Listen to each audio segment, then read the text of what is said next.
La noche en que comenzó el éxodo, el aire sobre Egipto pesaba como si el cielo mismo estuviera conteniendo el aliento. Las antorchas ardían frente a los palacios del faraón, pero en las casas humildes de los hebreos una tensión sagrada recorría cada rincón. Ancianos murmuraban antiguas promesas transmitidas desde Abraham, madres apretaban a sus hijos contra el pecho y los hombres con los bastones en la mano aguardaban la señal que cambiaría la historia para siempre, porque no era solo una huida, era una liberación escrita por la mano de Dios. En medio de aquella oscuridad se alzaba Moisés, el hombre que había enfrentado al imperio más poderoso del mundo, armado solo con una voz profética y una promesa divina. Sus ojos reflejaban el fuego de quien había visto zarzas arder sin consumirse, mares abrirse en visiones y cadenas romperse antes de que ocurrieran. Durante generaciones, el pueblo había soportado látigos, hornos de ladrillo, jornadas imposibles y la crueldad de capataces egipcios. Habían llorado bajo el sol abrasador, clamado en las noches y esperado que Dios oyera su sufrimiento. Y Dios había respondido. Las plagas habían golpeado a Egipto como juicios celestiales. Ríos convertidos en sangre, cielos cubiertos de tinieblas, langostas devorando la tierra y truenos como advertencias del cielo. Pero Faraón endurecía su corazón una y otra vez, hasta esa última noche, esa noche distinta a todas, la noche de la Pascua. En cada casa hebrea se comía con prisa panes sin levadura, hierbas amargas y cordero preparado según la orden sagrada. La sangre en los dinteles brillaba bajo la luna como un pacto sellado. Afuera, un silencio sobrenatural precedía algo terrible. Entonces llegó el clamor. Un lamento desgarrador atravesó Egipto desde las chozas hasta el palacio. Era el grito de una nación quebrada. Faraón, derrotado por fin, lanzó la orden imposible: váyanse. Y así, en un instante, los esclavos comenzaron a caminar como un ejército naciente. No marchaban como fugitivos, sino como un pueblo despertando a su destino. Miles avanzaban entre polvo y estrellas, llevando niños dormidos, recuerdos de generaciones, huesos de patriarcas y una esperanza más antigua que los imperios. Al frente iba Moisés, y junto a él Aarón, mientras una columna de fuego parecía custodiar la noche. Cada paso alejaba la esclavitud, pero también los acercaba a un misterio aterrador: el desierto. Un mar de arena, peligros y pruebas se extendía delante de ellos. Sin embargo, en los salones vacíos del faraón, algo oscuro comenzaba a agitarse. El orgullo herido no duerme fácilmente. Mientras el pueblo avanzaba creyendo haber dejado atrás a Egipto, una decisión brutal empezaba a gestarse en el corazón del rey.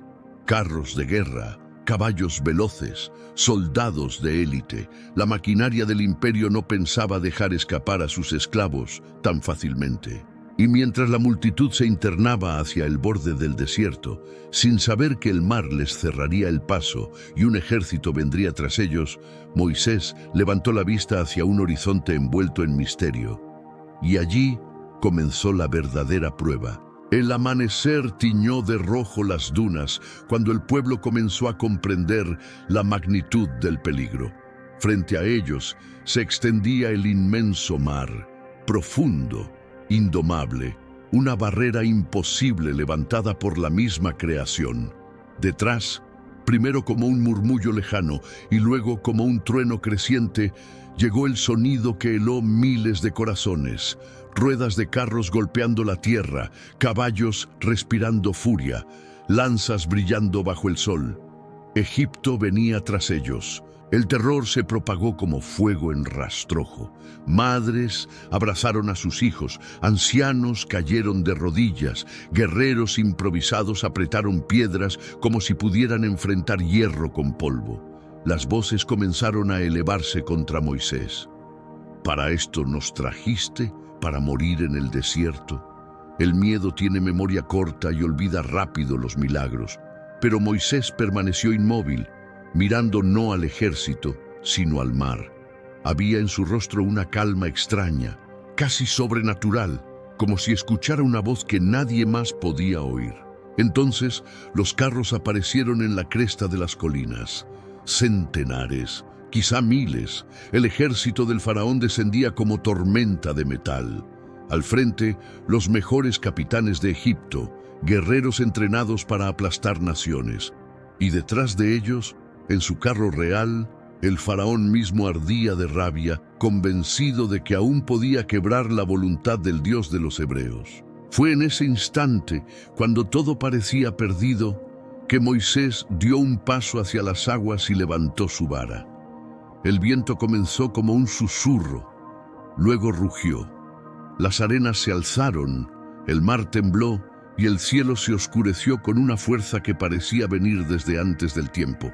El pueblo miraba sin comprender. Las olas comenzaron a estremecerse, a separarse, a elevarse como murallas líquidas imposibles. Un camino apareció donde nunca hubo sendero. Un grito de asombro recorrió la multitud. Niños señalaban con ojos abiertos como estrellas. Ancianos lloraban viendo cumplirse promesas esperadas por siglos. Moisés avanzó primero sobre el fondo del mar y detrás de él comenzó a moverse toda una nación. A derecha e izquierda se elevaban paredes de agua viviente, gigantes transparentes en cuyo interior nadaban sombras de criaturas marinas como testigos del milagro. Pero el faraón, cegado por orgullo, vio en aquel prodigio no una advertencia, sino una oportunidad. Ordenó avanzar. Los carros egipcios penetraron en el sendero abierto, sus ruedas golpeando el lecho marino, mientras perseguían a Israel entre murallas de agua. Relámpagos cruzaban el cielo. El viento rugía como un ejército invisible. Y mientras el último hebreo corría hacia la otra orilla, algo comenzó a cambiar bajo los carros de Egipto. El suelo se volvió pesado, las ruedas empezaron a hundirse. Moisés se volvió lentamente, contemplando a los perseguidores atrapados en medio del abismo dividido. Y entonces, con la vara aún en alto, recibió la orden que cambiaría la historia de las naciones. El viento rugía con una furia que parecía provenir del trono mismo de Dios. Los hebreos alcanzaban la otra orilla jadeando, cubiertos de arena y asombro, mientras detrás de ellos los carros egipcios luchaban por avanzar en aquel sendero sobrenatural que comenzaba a volverse una trampa. Las ruedas se atascaban en el fango, los caballos relinchaban con terror y los capitanes gritaban órdenes que el vendaval devoraba. Entonces, entre los soldados del faraón, surgió el miedo que jamás había visitado al orgulloso imperio. Comprendieron que no combatían contra esclavos, sino contra el Dios que peleaba por ellos. Moisés permaneció sobre una roca, su silueta recortada contra el caos, la vara levantada hacia el cielo. Su rostro no mostraba odio, solo la solemnidad de quien ejecuta un juicio inevitable. Y cuando extendió su brazo sobre las aguas, el universo pareció contener el aliento. Las murallas líquidas comenzaron a estremecerse, primero como un temblor, luego como montañas desplomándose. El mar cayó. Una fuerza indescriptible se abatió sobre carros, caballos, lanzas y reyes. El estruendo fue como 1000 tormentas chocando a la vez. Las aguas envolvieron al ejército egipcio en remolinos oscuros.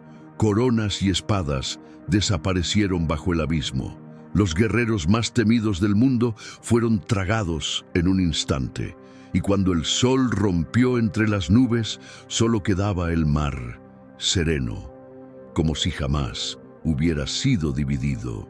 En la orilla, el pueblo guardó silencio, un silencio sagrado. Luego comenzó un clamor que estremeció el desierto.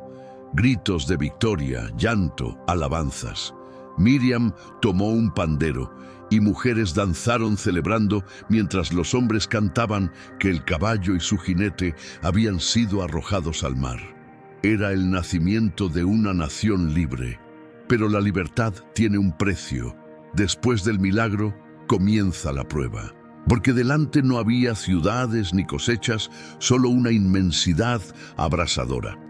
El desierto de Sin se extendía como un océano de arena y roca, cruel, implacable. Durante días avanzaron bajo un sol despiadado. El júbilo empezó a secarse junto con las provisiones. El agua escaseó, los labios se agrietaron, los niños lloraban de sed, y nuevamente surgieron murmullos en el campamento. Fue entonces cuando llegaron a Mara. Corrieron hacia sus aguas, creyendo haber encontrado salvación, pero al beberlas, escupieron amargura. El agua era imbebible. Otra vez el pueblo se volvió contra Moisés. Otra vez parecía que la muerte acechaba. Pero Moisés clamó, y Dios le mostró un madero. Al arrojarlo en las aguas, lo amargo se volvió dulce, mas aquello era solo el comienzo, porque más allá de Mara, escondidos entre montañas de sombra, acechaban enemigos del desierto, tribus salvajes, bestias, hambre, y una montaña humeante donde Dios mismo descendería en fuego. Y mientras las noches se volvían más frías y una columna de nube los guiaba hacia territorios desconocidos, Moisés empezó a percibir que el verdadero combate no sería contra faraones, sino contra la incredulidad del propio pueblo. Los días en el desierto comenzaron a devorar la fuerza del pueblo como una llama consume el aceite.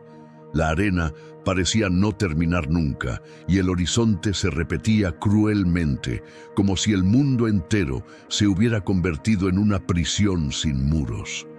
El júbilo por la victoria en el mar se había ido apagando, reemplazado por el cansancio, el hambre y los susurros de desesperación. Lo que antes eran alabanzas ahora se convertía en murmuración. Una tarde, cuando el sol caía rojo como sangre sobre las montañas secas, el clamor estalló. «En Egipto al menos teníamos pan», gritaban algunos.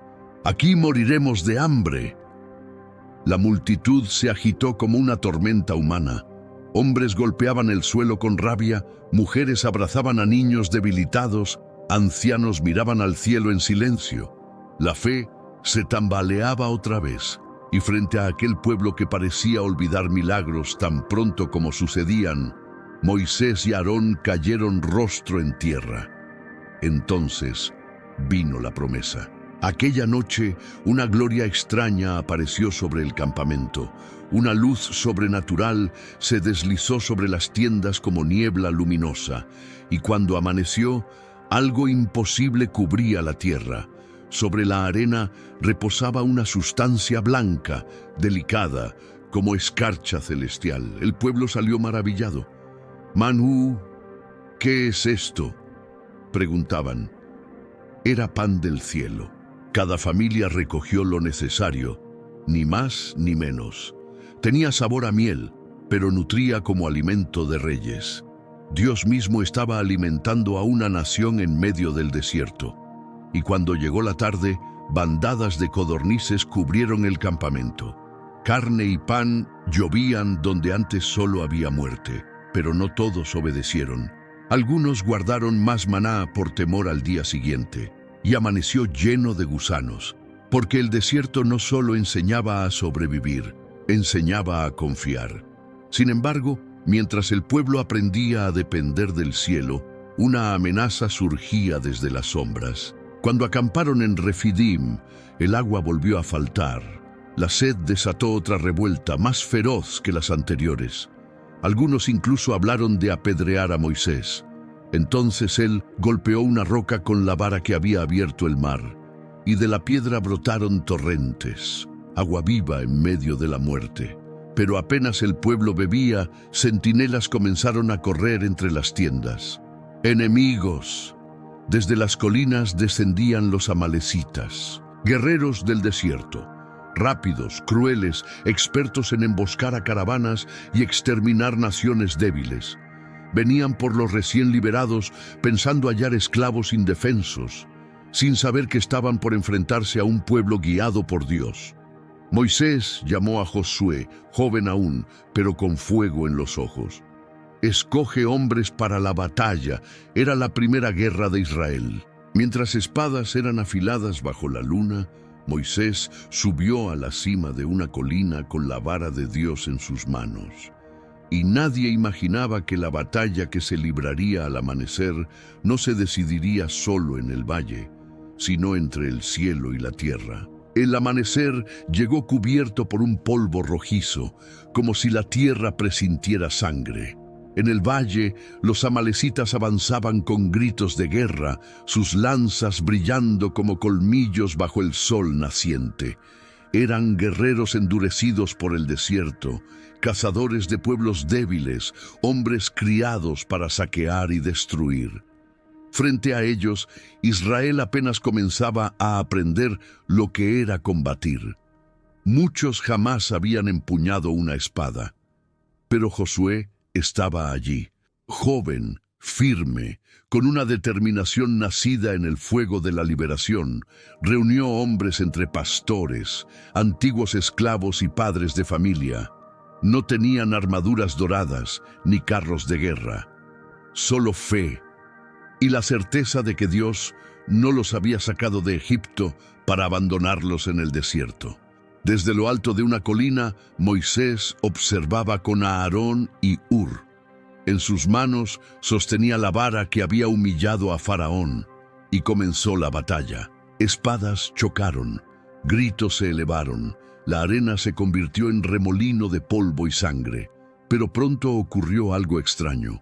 Mientras Moisés mantenía los brazos levantados con la vara hacia el cielo, Israel prevalecía.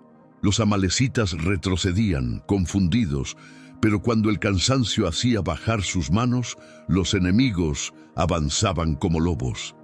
Era más que una guerra.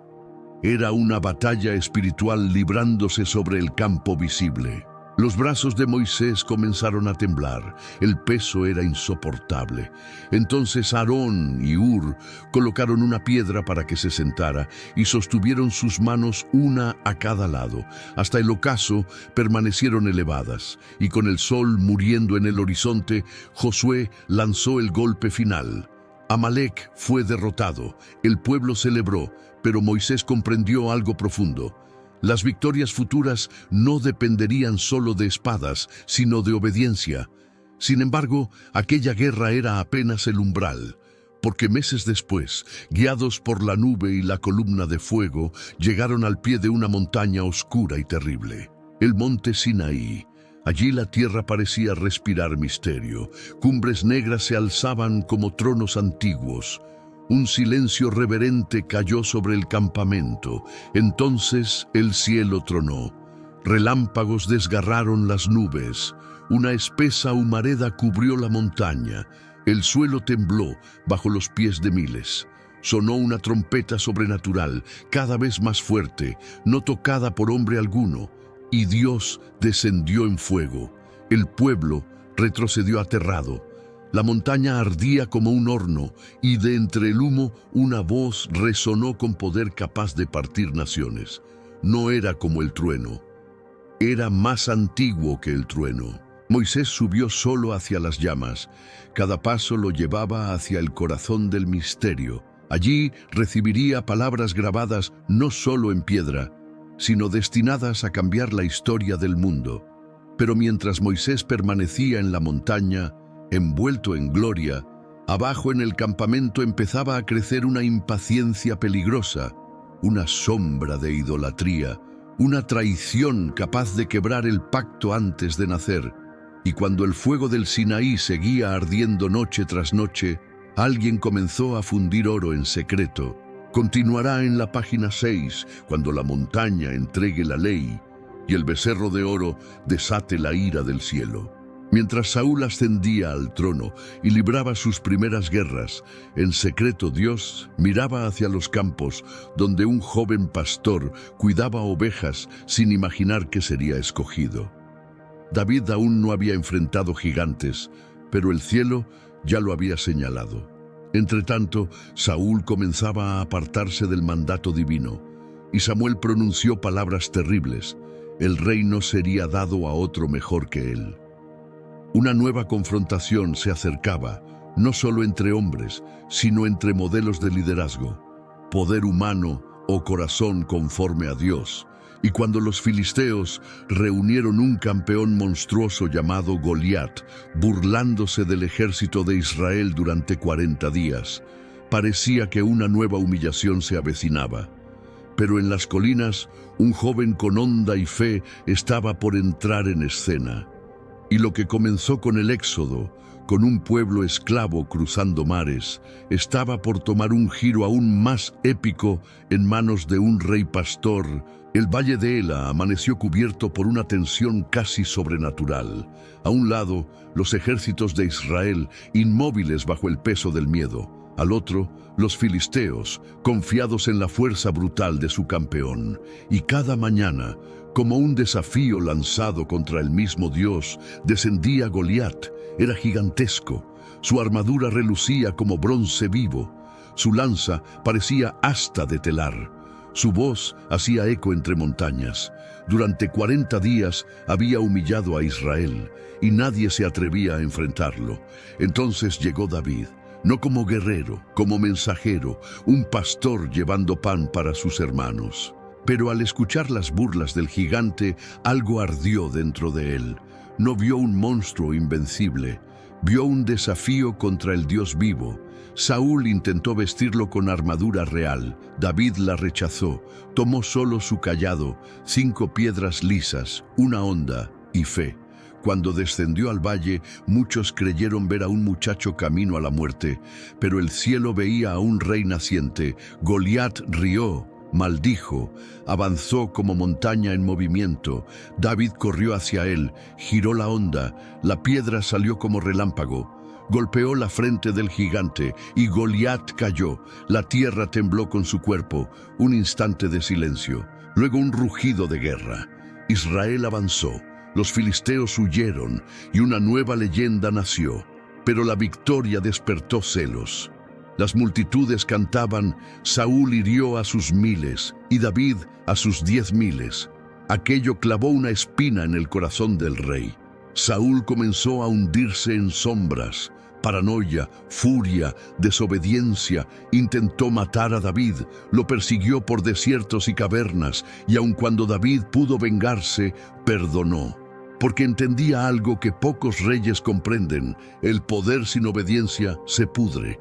Con el tiempo Saúl cayó en batalla, y David fue coronado. Entonces Israel entró en su hora dorada. Jerusalén fue tomada, el arca llevada con júbilo, los enemigos sometidos. El reino floreció, y David soñó con levantar una casa para Dios, pero en medio de gloria surgieron también heridas, pecado, traición, guerras dentro de su propia casa. Absalón se rebeló, el reino se estremeció. David lloró más de una vez con corona sobre la cabeza, porque ni siquiera el rey conforme al corazón de Dios estaba libre de quebranto. Y mientras envejecía, una promesa mayor comenzó a emerger. No solo habría un reino terreno, de su linaje vendría un rey eterno, una esperanza futura.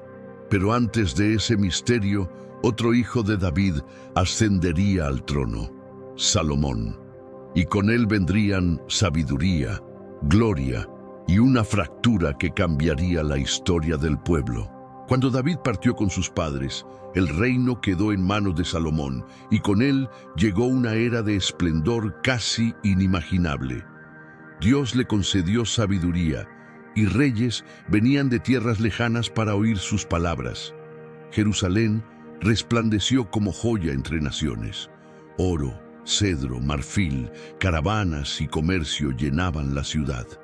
Pero sobre todo, llegó la hora de levantar el templo. Durante generaciones había existido solo el tabernáculo móvil del desierto, aquel santuario nacido junto al Éxodo. Ahora una casa majestuosa se elevaba para el nombre del Señor. Cuando el templo fue dedicado, sacerdotes ministraban entre incienso y cánticos, y de pronto la gloria de Dios llenó el lugar como nube tan espesa que nadie pudo permanecer en pie. parecía que la historia iniciada en Egipto alcanzaba una cumbre gloriosa. Pero incluso en la abundancia puede germinar la caída. Salomón, seducido por alianzas, riquezas y amores extranjeros, permitió que ídolos entraran donde había descendido la gloria. Y aquello abrió una grieta fatal. Tras su muerte, el reino se partió. Israel al norte, Judá al sur. Hermanos divididos, tronos enfrentados, altares corrompidos. Y entonces comenzaron a levantarse profetas como centinelas del pacto. Elías desafiando a Baal sobre el Carmelo, Eliseo obrando prodigios, voces ardientes llamando al pueblo a volver al Dios del Éxodo. Pero muchos reyes endurecieron el corazón como otro faraón. Y así como Egipto una vez oprimió a Israel, nuevos imperios comenzaron a alzarse como instrumentos de juicio. Asiria arrasó el norte. Más tarde, Babilonia apareció como tormenta. Jerusalén fue sitiada, el templo ardió, el pueblo fue llevado al exilio y parecía que la gran historia de liberación terminaba en ruinas. Pero aún entre cadenas, los profetas hablaban de esperanza. Isaías anunciaba un siervo venidero. Jeremías hablaba de un nuevo pacto. Ezequiel veía huesos secos revivir como nación. El eco del Éxodo no había muerto, solo avanzaba hacia algo más grande, porque la liberación de Egipto había sido sombra de una redención aún futura. Mientras los cautivos lloraban junto a ríos extranjeros, comenzó a crecer una esperanza de regreso, y más allá del regreso, una promesa de un libertador definitivo. Y cuando un rey persa permitiría el retorno y Jerusalén empezaría a levantarse de sus ruinas, la historia tomaría un giro profético inmenso. Cuando parecía que el exilio había apagado para siempre la llama de Israel, ocurrió lo impensable. Un rey extranjero, Ciro de Persia, emitió un decreto que sonó como trompeta de liberación. Los cautivos podían volver. Como en otro éxodo, caravanas partieron otra vez hacia la tierra prometida, no saliendo de Egipto esta vez, sino regresando de Babilonia. Con lágrimas y cantos llegaron a una Jerusalén en ruinas, muros derribados, puertas quemadas, el templo reducido a cenizas, pero entre escombros nació esperanza. Zorobabel impulsó la reconstrucción del templo. Esdras restauró la ley en el corazón del pueblo. Luego Nehemías, con determinación de guerrero y visión de reformador, levantó los muros en medio de amenazas, conspiraciones y enemigos que se burlaban desde afuera. Unos edificaban con una mano y sostenían espada con la otra. Y cuando el muro fue terminado, el pueblo se reunió para escuchar la ley leída en voz alta, y muchos lloraron al recordar cuántos se habían apartado. Parecía un nuevo comienzo, pero aún restaurados los muros, persistía una espera profunda. Los profetas hablaban de algo mayor que una ciudad reconstruida. Hablaban de un ungido, de un rey humilde y eterno, de una luz para las naciones. El eco del Éxodo seguía señalando hacia una liberación que no sería solo política, sino espiritual. Pasaron generaciones en aparente silencio profético, pero la promesa no dormía. Imperios cambiaron. Persia cedió a Grecia, Grecia a Roma. Bajo dominación extranjera, muchos se preguntaban cuándo volvería a actuar el Dios que abrió mares y derribó faraones. Entonces comenzó a crecer el rumor de que el tiempo se cumplía. Algunos recordaban la estrella anunciada por Balaam, otros releían a Isaías en secreto. Y mientras sacerdotes ofrecían sacrificios en un templo reconstruido, una expectativa recorría el pueblo. Vendría uno como Moisés, pero mayor que Moisés. Un libertador que no solo rompería yugos humanos, sino cadenas del corazón. Así, la historia iniciada en el Éxodo empezaba a revelarse como prólogo de una redención más vasta, y mientras en Judea surgían señales de que algo estaba por irrumpir, ángeles, anuncios, profecías reactivadas, la promesa se acercaba al umbral del cumplimiento. En los desiertos donde siglos atrás Israel había vagado siguiendo nube y fuego, volvió a oírse una voz. No era la de Moisés, pero sonaba con el mismo peso profético. Juan el Bautista clamaba junto al Jordán: «Preparad el camino». Vestido como profeta antiguo, denunciaba reyes, despertaba conciencias y anunciaba que alguien mayor estaba por llegar. Entonces apareció Jesús, no con ejércitos ni carros como los libertadores esperados, sino con autoridad serena que hacía temblar demonios y callar tormentas. Fue bautizado en el mismo río que Josué había cruzado, como si la historia se cerrara y reabriera a la vez.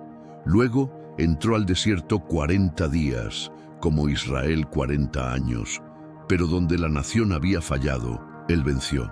Comenzó a proclamar un reino no levantado por espadas, sanó enfermos, multiplicó pan como nuevo maná, calmó mares como Señor del Éxodo y habló de una liberación más profunda que salir de Egipto, libertad del pecado, del temor y de la muerte.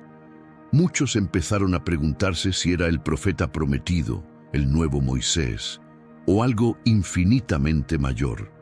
Pero mientras multitudes lo seguían, otros conspiraban, porque su misión no culminaría en un trono terrenal, sino en una Pascua definitiva. Y cuando llegó la última cena, el eco del Éxodo se volvió revelación. Durante la Pascua, Jesús tomó pan y copa y habló de un nuevo pacto, ya no la sangre de corderos en dinteles, sino su propia sangre como redención. Horas después fue entregado, juzgado y levantado en una cruz. Parecía derrota, como cuando Israel quedó atrapado ante el Mar Rojo. Pero así como el mar se abrió donde parecía haber muerte, la resurrección abrió un camino donde parecía haber final. Al tercer día venció la tumba. El Éxodo antiguo quedó revelado como figura de una liberación eterna. Pero la historia aún no terminaba. Sus discípulos serían enviados como un nuevo pueblo en marcha, llevando esta redención hasta los confines del mundo. Y mientras una llama descendía en Pentecostés como fuego del Sinaí renovado, comenzaba otra travesía, no hacia Canaán, sino hacia las naciones. Cuando el día de Pentecostés amaneció sobre Jerusalén, nadie imaginaba que una nueva etapa del Éxodo estaba por comenzar. Los discípulos estaban reunidos, aún marcados por la memoria de la cruz y el asombro de la resurrección, cuando un estruendo llenó la casa como viento impetuoso. No era tormenta, era visitación. Lenguas como fuego descendieron sobre ellos, evocando el Sinaí, evocando la columna ardiente que había guiado a Israel en el desierto. Y fueron llenos del Espíritu. De pronto hablaron en idiomas de naciones lejanas.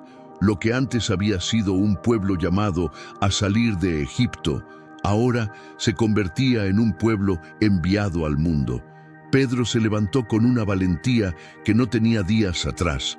Anunció al Mesías resucitado y miles creyeron en un solo día. Comenzaba un nuevo éxodo. Hombres y mujeres saliendo de esclavitudes invisibles para entrar en la libertad del reino. Las ciudades del Imperio Romano empezaron a oír este mensaje. Jerusalén, Antioquía, Éfeso, Corinto, Roma, cada lugar se volvió una estación de esa marcha espiritual. Y como en los días de Moisés, tampoco faltaron persecuciones, mares imposibles ni faraones modernos. Imperios quisieron sofocar la fe naciente, cárceles encerraron apóstoles, espadas buscaron silenciar testigos, pero la historia seguía avanzando. Saulo, perseguidor feroz, cayó cegado por una luz en el camino a Damasco y se convirtió en Pablo, portador del mensaje entre naciones. Él comprendió algo profundo. El Éxodo nunca fue solo un evento histórico, sino un patrón divino de redención. Así como Israel caminó hacia una tierra prometida, la humanidad era llamada hacia una patria eterna. Las cartas, los milagros, las comunidades nacientes y el testimonio de mártires comenzaron a formar otro pueblo peregrino. Pero junto con expansión vino una visión aún más grande. Juan, exiliado en Patmos, contempló revelaciones de guerras cósmicas, juicios y consumación final. Vio un nuevo éxodo todavía por cumplirse, no de Egipto ni de Babilonia, sino de un mundo quebrantado hacia una nueva creación. Vio un mar de cristal, una ciudad descendiendo del cielo y un cordero en el centro del trono. Entonces, todo el relato, Moisés, el mar, el maná, el tabernáculo, Canaán, empezó a revelar su sentido último. Pero antes del final glorioso, habría conflictos, bestias, imperios que se levantarían una vez más contra el propósito de Dios. Y la batalla definitiva aún aguardaba. En la visión de Juan, los cielos parecieron rasgarse y mostrar lo que ninguna generación había contemplado plenamente. No era ya una guerra entre Israel y Faraón, ni entre David y gigantes, ni entre imperios humanos. Era el gran conflicto detrás de todos los conflictos. Bestias surgían como símbolos de poderes arrogantes que desafiaban a Dios, naciones se agitaban y la humanidad parecía repetir una y otra vez la esclavitud de Egipto bajo nuevas formas. Pero en medio del juicio apareció el Cordero, no como víctima, sino como Rey victorioso. Juan vio multitudes incontables de toda lengua y nación cantando un cántico que llamó el Cántico de Moisés y del Cordero. Allí el éxodo antiguo y la redención final se unían como una sola historia. Las plagas que una vez cayeron sobre Egipto reaparecían en imágenes de juicio cósmico. Babilonia, símbolo de opresión, caía como cayó Faraón, y los redimidos atravesaban no el mar rojo, sino un mar de cristal delante del trono. Luego vino la visión del último combate. Las fuerzas del mal se levantaron una vez más, pero no prevalecieron. El rey montado en blanco avanzó, y toda sombra fue vencida. La serpiente antigua, eco del desierto y del Edén, fue derrotada para siempre.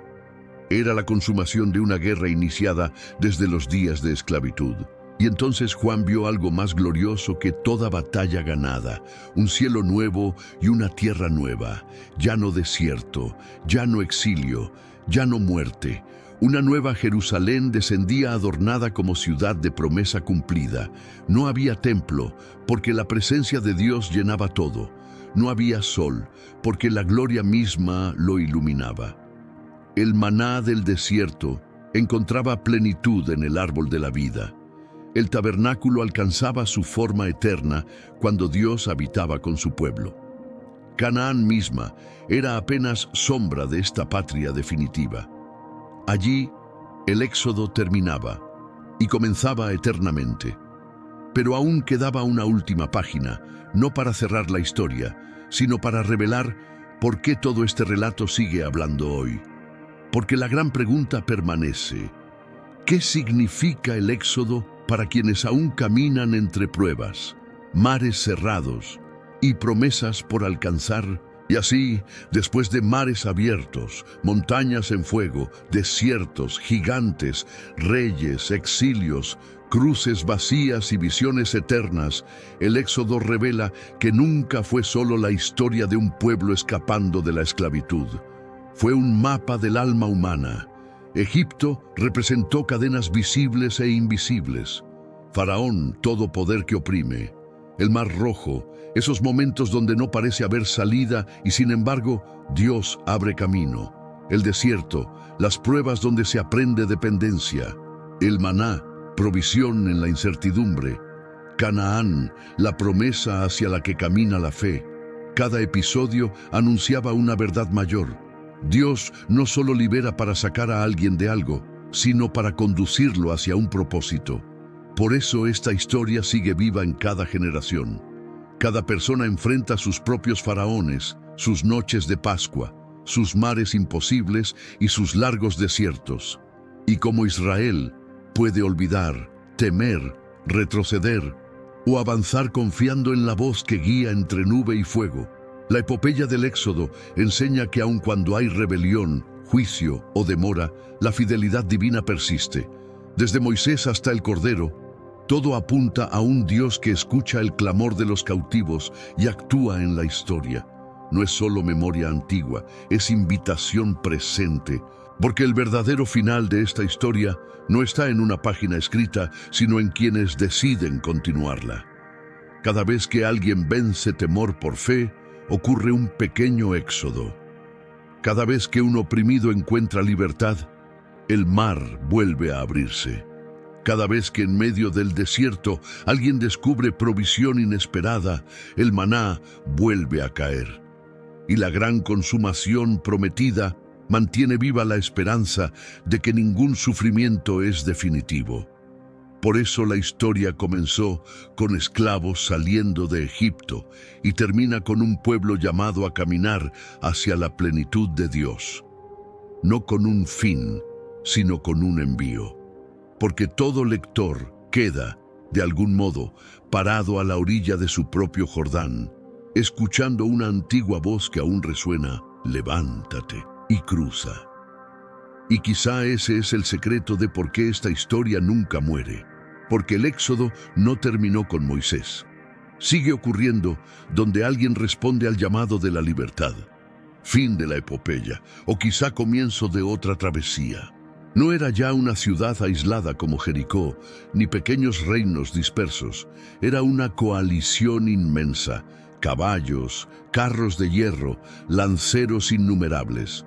Sus campamentos cubrían la tierra como langostas y sus fuegos nocturnos parecían constelaciones encendidas sobre los montes. Muchos en Israel sintieron el antiguo temblor del miedo, pero Josué no retrocedió, porque había aprendido en el desierto y en las batallas que la victoria no se medía por números, sino por obediencia.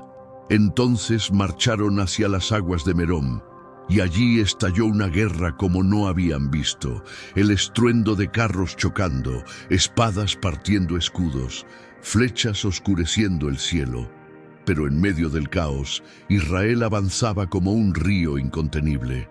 Los caballos enemigos fueron desjarretados, los carros incendiados. Reyes cayeron uno tras otro, y los gigantes, aquellos descendientes temidos por generaciones, comenzaron también a desaparecer de la tierra. Ciudades fortificadas fueron tomadas, montes conquistados, valles sometidos.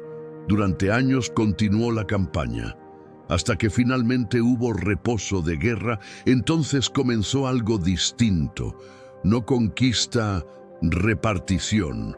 Josué distribuyó la tierra tribu por tribu, herencias, fronteras, ciudades, promesas volviéndose territorio.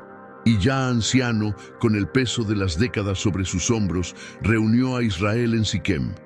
Todo el pueblo acudió: jefes, ancianos, guerreros, familias enteras. Y allí, bajo la memoria viva del pacto, Josué habló por última vez.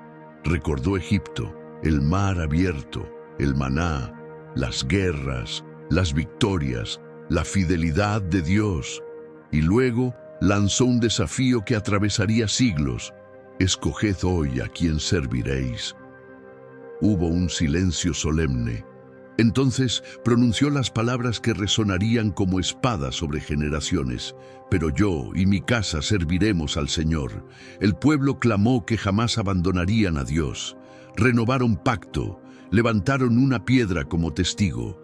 Parecía el cierre glorioso de una epopeya. Pero Josué sabía algo. La amenaza más grande no eran ya los reyes derrotados, era el olvido, porque cuando una generación que vio milagros desaparece, otra puede crecer sin memoria del fuego. Y así ocurrió. Con la muerte de Josué comenzó a levantarse una sombra nueva sobre Israel. No venía con carros, venía con idolatría, con pactos corruptos, con pueblos enemigos que no fueron expulsados. Y pronto la tierra prometida, conquistada con milagros, se convertiría en escenario de ciclos de rebelión y opresión. Pero antes de que esa oscuridad descendiera por completo, una última escena quedó grabada. Josué, antes de morir, había hablado en privado a algunos líderes de algo inquietante. de una guerra futura mayor que las de Canaán, no contra carne, sino contra el corazón humano. Y mientras era sepultado en la tierra que había ayudado a conquistar, muchos se preguntaban si Israel permanecería fiel o si perdería lo ganado en sangre y milagros. Lejos, en colinas donde antiguas tribus cananeas aún susurraban a sus dioses, comenzaba a gestarse la próxima crisis. Y la historia del Éxodo estaba por revelar que salir de Egipto era solo el comienzo. La muerte de Josué dejó un vacío que no se llenó con espadas ni con ancianos. Mientras vivieron quienes habían visto abrirse el mar, caer maná del cielo y derrumbarse Jericó, Israel permaneció firme. Pero una nueva generación creció sin memoria del fuego. Y comenzó el olvido. No olvidaron solo historias, olvidaron obedecer. Pueblos cananeos quedaron viviendo entre ellos. Altares paganos permanecieron en colinas. Ídolos antiguos empezaron a mezclarse con la adoración al Dios que los había libertado. Y entonces comenzó el ciclo: rebelión, opresión, clamor, liberación, una y otra vez. Cuando Israel se apartaba, enemigos surgían como juicio. Cuando clamaban, Dios levantaba libertadores, jueces, guerreros escogidos, hombres y mujeres inesperados. Así surgió Débora, profetisa de fuego, que convocó a Barak para enfrentar a Sísara y sus carros de hierro. Bajo tormentas enviadas por el cielo, los poderosos fueron derrotados. Luego vino Gedeón, un hombre escondido trillando trigo por miedo. Dios lo llamó valiente cuando él se creía débil. Con solo 300 hombres, antorchas ocultas en cántaros y trompetas en la noche, derrotó multitudes madianitas. No por fuerza, por estrategia divina. Pero las sombras no cesaban. Filisteos crecían en poder. Gigantes reaparecían. Y en tiempos oscuros surgió Sansón. Fuerza descomunal, voluntad indómita. Un hombre capaz de despedazar leones, arrancar puertas de ciudades y derribar ejércitos con la quijada de un asno. Pero también vulnerable a su propia debilidad. Su historia sería gloria y tragedia. Mientras tanto, cada generación parecía debatirse entre pacto e idolatría. La tierra prometida, ganada con milagros, se estaba convirtiendo en campo de lucha por el alma del pueblo. Y los ancianos comenzaron a decir que hacía falta algo nuevo, un rey, uno que uniera tribus, uno que guiara en justicia. Pero pedir rey cambiaría el destino de Israel para siempre, porque detrás de ese deseo se preparaba el surgimiento de profetas, coronas y guerras aún mayores. Y mientras Sansón avanzaba hacia su destino en Gaza, encadenado por traición, pero no derrotado del todo, un último acto heroico estaba por estremecer naciones. Columnas caerían, templos se desplomarían, y con ello comenzaría a nacer la idea de un reino. Pero antes de coronas y tronos, vendría una oración de una mujer estéril, una oración que traería al mundo a Samuel, y con él, una nueva era. Encadenado en Gaza, ciego y humillado, Sansón parecía un héroe acabado. Los filisteos se burlaban de aquel que una vez había hecho temblar ejércitos, pero no comprendían que, aún en ruina, el propósito de Dios no había terminado. En el gran templo de Dagón reunieron príncipes, guerreros y multitudes para celebrar la caída del juez de Israel. Lo llevaron al centro, entre las columnas que sostenían el recinto, para divertirse a costa del derrotado. Pero allí, en la oscuridad de sus ojos apagados, Sansón oró como quizá nunca antes. Pidió una última fuerza, y cuando apoyó sus manos sobre las columnas y clamó al cielo, todo tembló. Piedra contra piedra crujió, vigas se partieron, gritos llenaron el aire, y el templo cayó sobre señores y ejércitos. En su muerte derrotó a más enemigos que en su vida. Pero Israel seguía necesitando dirección. Entonces, en otro tiempo y en otro silencio, una mujer llamada Ana derramó lágrimas en el santuario rogando por un hijo. Su oración fue oída y nació Samuel. Niño aún, escuchó una voz en la noche que cambiaría la historia. Dios lo llamaba por nombre. Creció como profeta, juez y puente entre eras. Bajo su guía, Israel comenzó a mirar hacia un nuevo destino, pero el pueblo insistió en tener un rey como las demás naciones, y Samuel, con dolor, ungió a Saúl, alto como cedro y prometedor como amanecer. Sin embargo, detrás de aquella elección se escondía una tensión profunda entre obediencia y orgullo. 40 días y 40 noches permaneció Moisés en la cumbre, perdido entre relámpagos, fuego y nubes tan densas que parecían velar el rostro mismo de Dios. Abajo, el pueblo veía la montaña arder como un volcán sagrado y muchos temblaban solo de mirarla. Pero mientras Moisés recibía los mandamientos del Altísimo, el tiempo comenzó a erosionar la paciencia de Israel. La ausencia del líder despertó antiguos miedos. «No sabemos qué fue de ese Moisés», murmuraban. Los rumores se volvieron inquietud, la inquietud, rebelión, y entonces acudieron a Aarón. «Haznos dioses que vayan delante de nosotros». Fue una petición nacida de la impaciencia, pero encendió una tragedia. Aarón pidió sus zarcillos de oro. Las joyas arrancadas a Egipto, testigos de liberación, fueron arrojadas al fuego, y del fuego surgió un becerro, una imagen brillante, una mentira dorada, y el pueblo gritó: «Este es tu Dios, Israel». Lo que comenzó como ansiedad terminó en idolatría. Se levantó un altar, hubo banquetes, danzas, desenfreno. A la sombra del Sinaí ardiente, mientras Dios entregaba un pacto eterno, el pueblo adoraba una obra de sus manos. Pero en la cumbre nada estaba oculto. Entonces la voz del Señor habló a Moisés con gravedad terrible. «Desciende, tu pueblo se ha corrompido». Moisés bajó cargando las tablas de piedra escritas por el dedo de Dios. Y lo vio. Música pagana, fuego de idolatría, el becerro reluciendo, la furia santa lo atravesó, arrojó las tablas y se quebraron al pie del monte. El pacto, roto incluso antes de ser recibido, molió el ídolo hasta hacerlo polvo y lo esparció en agua para que el pueblo bebiera la humillación de su pecado.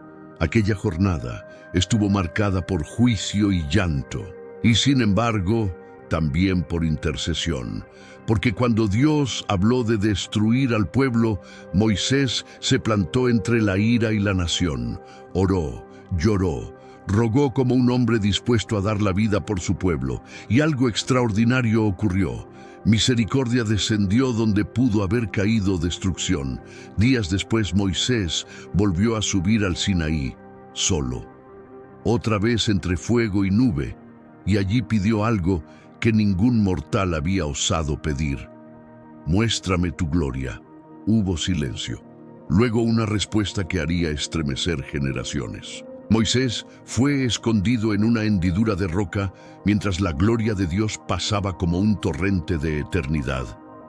No vio el rostro divino, pero contempló lo suficiente para bajar transformado. Cuando regresó al campamento, su rostro resplandecía, brillaba, tanto que el pueblo no podía mirarlo. Pero mientras el pacto era renovado y el tabernáculo comenzaba a construirse, una nueva amenaza crecía más allá del desierto. La tierra prometida estaba delante, pero gigantes la habitaban. Y pronto 12 espías entrarían en Canaán para traer noticias que dividirían a toda una nación. El tabernáculo fue levantado en medio del campamento como un corazón sagrado, rodeado por las tribus. De día, una nube reposaba sobre él. De noche, fuego. Cada vez que la nube se movía, Israel marchaba. Cada vez que se detenía, acampaban.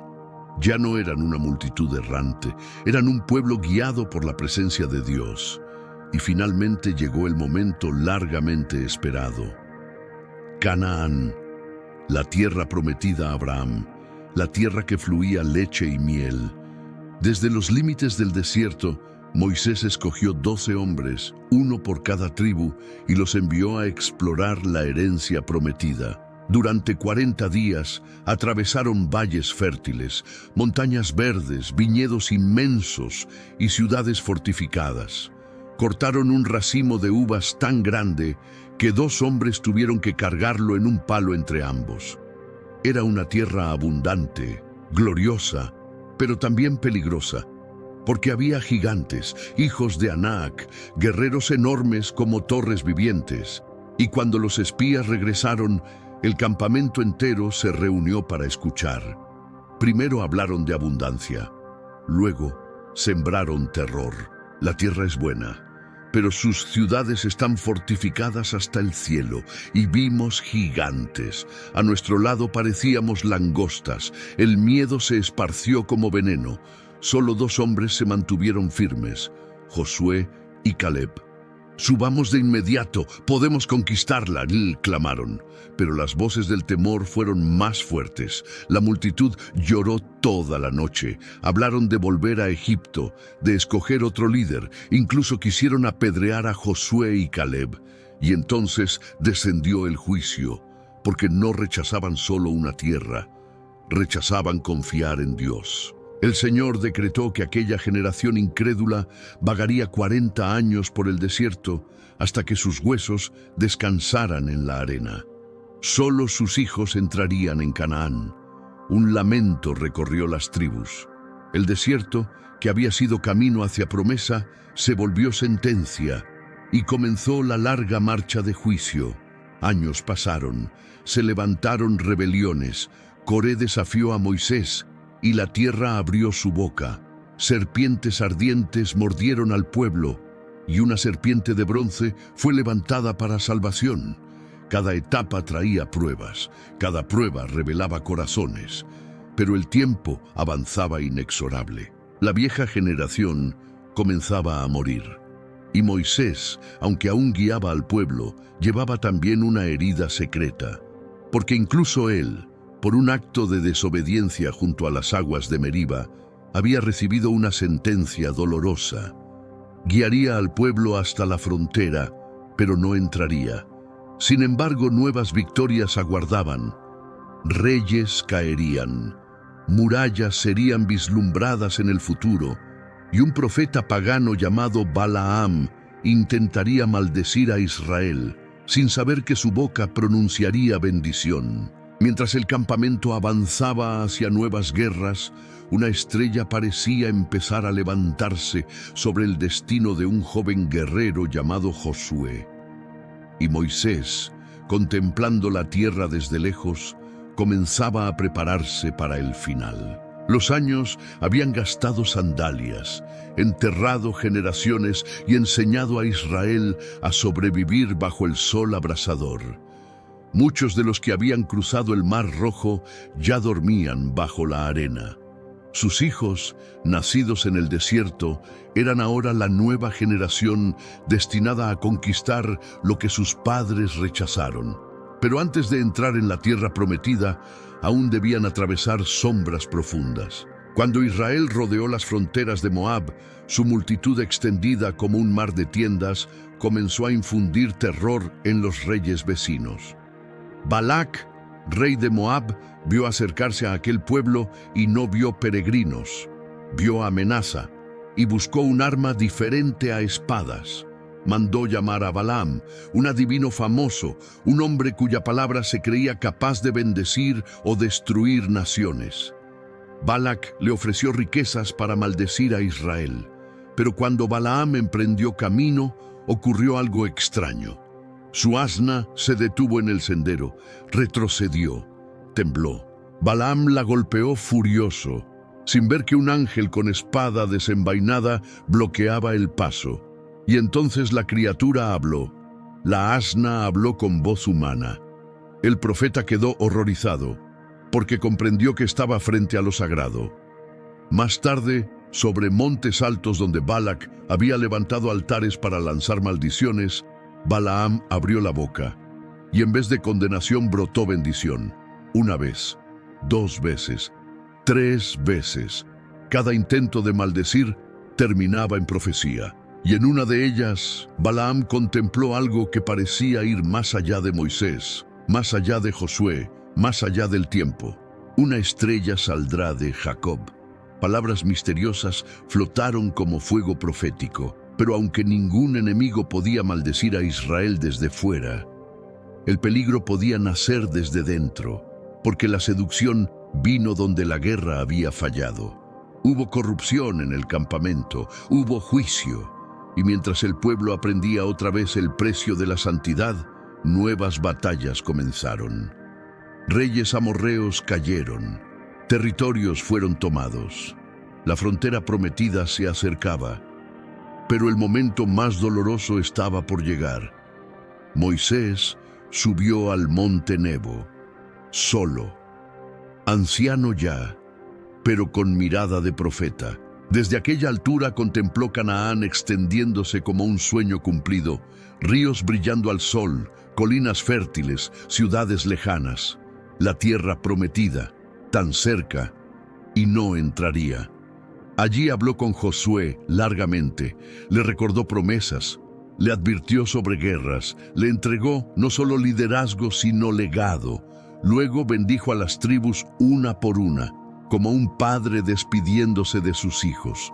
Y cuando descendía el crepúsculo, Moisés comprendió que había llegado su última noche. Pero antes de partir, debía pronunciar palabras finales que encenderían el corazón de Israel para generaciones. Y Josué, en silencio, sabía que pronto tendría que conducir al pueblo a cruzar otro río, uno tan decisivo como el Mar Rojo, el Jordán. Y del otro lado aguardaban murallas, murallas imposibles, murallas llamadas Jericó. La última noche de Moisés fue silenciosa como una oración suspendida entre la tierra y el cielo. No hubo coronas, ni tronos, ni ejércitos formados para despedirlo. Solo el viento del monte Nebo rozando las piedras antiguas y un anciano profeta contemplando desde lo alto el cumplimiento de una promesa que él no pisaría con sus propios pies. Al amanecer, bendijo al pueblo. Sus palabras cayeron como fuego sobre cada tribu, no como despedida, sino como comisión. Luego subió solo, más alto, hasta donde ningún hombre lo acompañó, y allí, en un misterio que estremecería siglos, Moisés murió en presencia de Dios. No hubo tumba conocida, no hubo sepulcro que los hombres pudieran venerar, solo silencio y leyenda. Cuando Israel supo que Moisés había partido, el campamento entero lloró 30 días. Hombres endurecidos por guerra lloraron como niños, mujeres rasgaron vestiduras, ancianos miraban el vacío que dejaba el libertador. Pero el tiempo del duelo terminó y la voz de Dios vino a Josué. Mi siervo Moisés ha muerto, ahora levántate, cruza este Jordán. Aquellas palabras no eran simple mandato, eran transferencia de destino. Josué sintió el peso de una nación sobre sus hombros y marcharon hacia el río. Pero el Jordán venía crecido, desbordado por las lluvias, feroz como barrera imposible. Otra vez el pueblo enfrentaba aguas cerrando el paso. Otra vez parecía que la promesa tenía frontera. Entonces los sacerdotes avanzaron llevando el arca del pacto. Cuando sus pies tocaron la corriente, el río se detuvo. Las aguas se alzaron río arriba como una muralla invisible, y el lecho quedó seco. La nueva generación cruzó, no por fuerza humana, por milagro. 12 piedras fueron levantadas como memorial, 12 testigos de que el Dios del Mar Rojo seguía guiándolos. Pero del otro lado no hallaron descanso, hallaron guerra. Frente a ellos se alzaba Jericó. Sus muros eran inmensos, dobles, casi inexpugnables. Ciudades enteras podían vivir dentro de aquellas fortificaciones. Ningún ejército nómada podía derribar semejante bastión. Y sin embargo, una noche, mientras Josué meditaba solo cerca de las murallas, vio a un guerrero con espada desenvainada. No parecía hombre común. Su presencia hacía temblar el aire. ¿Eres de los nuestros o de nuestros enemigos?, preguntó Josué. La respuesta lo dejó sin aliento. No, soy el príncipe del ejército del Señor. Josué cayó rostro en tierra, porque había comprendido algo. No se trataba de que Dios estuviera del lado de Israel. Israel debía estar del lado de Dios. Y entonces recibió una estrategia absurda para cualquier general, pero nacida del cielo. No catapultas, no asedio, no arietes. Marchar alrededor de los muros, en silencio, durante 7 días. Mientras Jericó observaba burlándose desde sus torres, una guerra invisible comenzaba a tensarse sobre la ciudad condenada. Y en el 7º día, las murallas escucharían un sonido que jamás habían conocido. El amanecer del primer día encontró a Jericó vigilante. Desde sus torres, soldados observaban con desprecio a aquel pueblo extraño que no preparaba máquinas de guerra ni cavaba trincheras. Solo marchaban, en silencio. Al frente iban sacerdotes tocando shofares. Detrás, el arca del pacto. Luego, el pueblo. Una vuelta alrededor de la ciudad y regresaron al campamento. Nada más. Las murallas se burlaban. El segundo día repitieron lo mismo. Y el tercero, y el cuarto. Desde lo alto, los habitantes de Jericó comenzaron a inquietarse. Aquella estrategia absurda tenía algo perturbador. No era táctica humana, parecía ritual de juicio. En el 7º día marcharon 7 veces. El sol subía lentamente. La tensión era insoportable. Al concluir la 7ª vuelta, Josué levantó la voz como trueno. «Gritad porque el Señor os ha entregado la ciudad». Entonces sucedió. Los shofares rugieron, miles clamaron al unísono, y la tierra tembló, no como un simple sismo, como si fuerzas invisibles golpearan los cimientos mismos de la ciudad. Las murallas comenzaron a crujir, piedra contra piedra, torres estremeciéndose, y de pronto colapsaron. Jericó cayó. Una fortaleza imposible fue abatida no por espada, sino por obediencia. Israel irrumpió como torrente. La primera gran puerta de Canaán había sido abierta, pero toda victoria trae pruebas ocultas. Poco después marcharon contra Jai, una ciudad pequeña comparada con Jericó. Parecía una conquista sencilla, y fueron derrotados. Hombres murieron.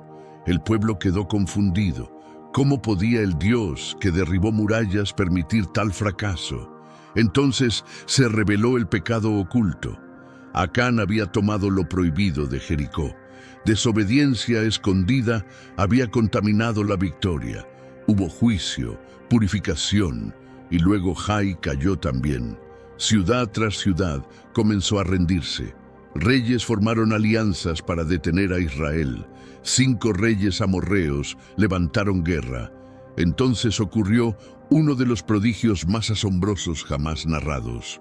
En plena batalla, mientras enemigos huían y el día se agotaba, Josué clamó ante todo Israel: «La sol, detente sobre Gabaón, y tú, luna, sobre el valle de Ajalón». Y el sol se detuvo. El día se prolongó para completar la victoria, como si la creación obedeciera al mandato pronunciado por fe, pero aún quedaban gigantes, ciudades del norte, coaliciones innumerables, y mientras la conquista avanzaba, una sombra antigua empezaba a moverse en secreto. Porque no todos los enemigos estaban fuera. Algunos peligros nacerían cuando el pueblo, ya establecido, comenzara a olvidar. Y Josué, envejeciendo lentamente, sabía que conquistar la tierra era una batalla. Pero conservar la fidelidad sería otra mucho más difícil. Mientras nuevas campañas se preparaban, rumores llegaban de reyes, reuniendo ejércitos tan numerosos como arena del mar. La guerra más grande aún estaba por comenzar.